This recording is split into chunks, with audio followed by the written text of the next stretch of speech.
Iranian woman back again. Over the past few days, the world has not stopped talking about Iran.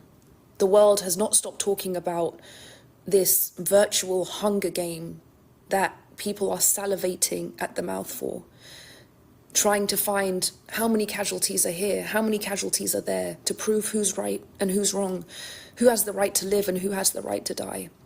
The funny thing is that every time they talk about Iran, it seems that the one thing that nobody cares about is the Iranian people. You see, when they say Iran has the right to defend itself, they don't mean the people of Iran.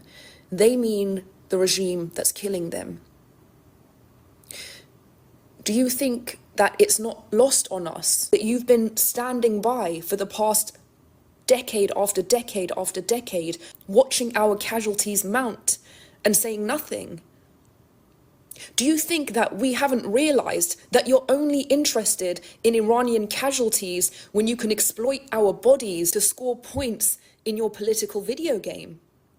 You stood by and said nothing when 16-year-old Nika was beaten to death for protesting, when she was raped and tortured and her mutilated body was tossed out onto the streets. You said nothing.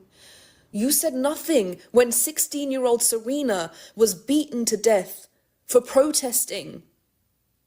And you said nothing when her mother went to retrieve her body and they laughed at her and mocked her and told her that her daughter was a terrorist.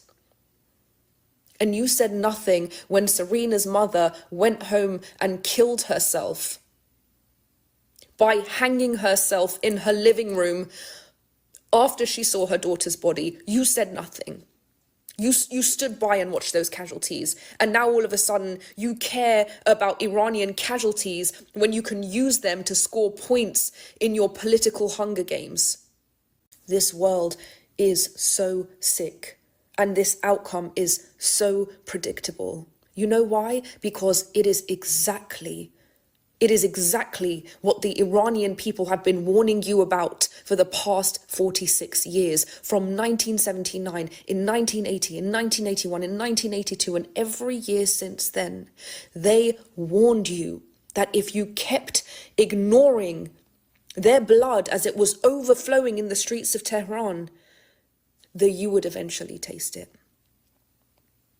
They warned you that if you kept doing deals and diplomacy and business, empowering it with billions and billions and billions, that it would go from a domestic threat to a regional threat to an international threat.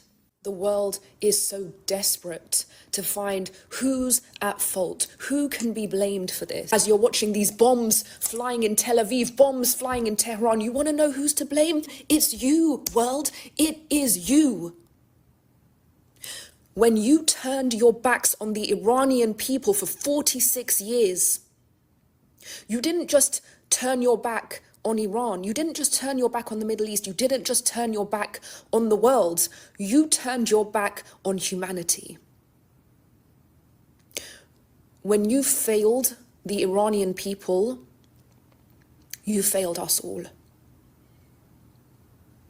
So if you're so desperate to find somebody to blame, maybe it's time that the world finally looked in the mirror. Always seems to be when it's too late, doesn't it?